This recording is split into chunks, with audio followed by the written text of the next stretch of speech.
At one time or another, you have probably faced a storm. Storms come into our lives, whether they attack us financially, whether they attack us spiritually, physically, or mentally. Storms can rise in our life. Storms can attack us or our family members. They can attack our jobs. They can attack our integrity. But storms come, and they are a part of the Christian battle. That's why it's called a battle, because it is a fight. So we're going to talk about what storms are and what they signify. Hi, this is LaWanda Shooter to Cute Life Lesson, and we're going to jump right into this. What are storms? Storms arise from a change in the weather. I happen to live here in the great state of Mississippi, and I will tell you, I am close to the Gulf Coast area. I am in Dixie Alley, and that means we get a lot of storms.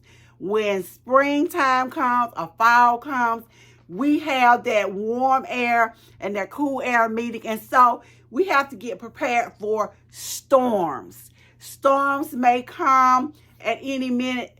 They come as a result of a change in the weather or a change in the atmosphere.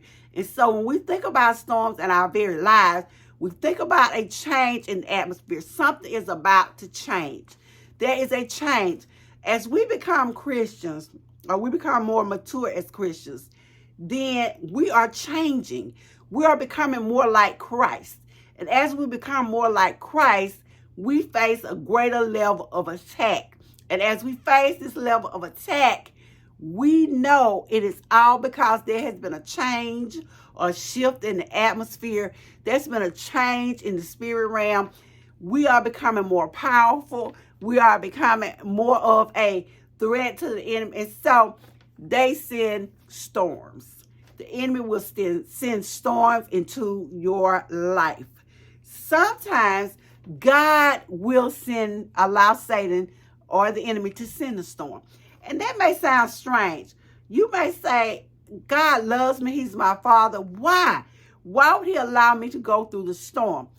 Why would he allow me to suffer this pain? Why? He hears me crying out to him. He hears me calling him. Why has he not done anything?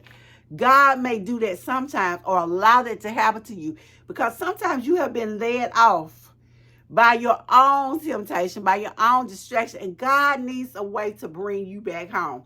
He needs a way to get your attention. He wants you to get your priorities in order. God tells us to have no other God before him. So if you've allowed your job to take his place, if you've allowed your children to take his place, if you've allowed these material things that we have to take his place, he may do some things to draw your attention back to him. He wants you to get your priorities straight. He wants you to fall back into line.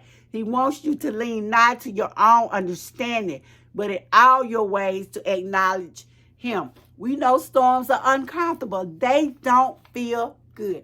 I'm not talking about a spring shower. I'm not talking about summer thunderstorms.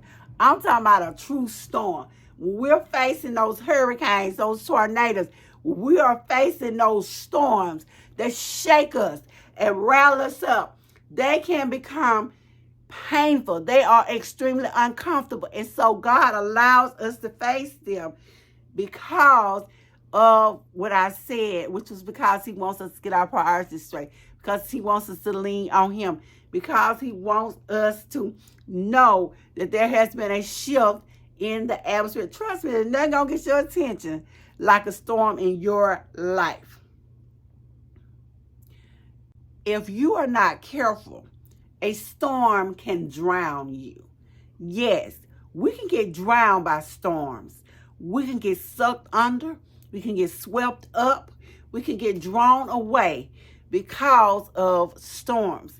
But we have to keep our eyes focused on God. We have to keep our attention on him. He is our maker and creator, and it's only through him that we can face our storms.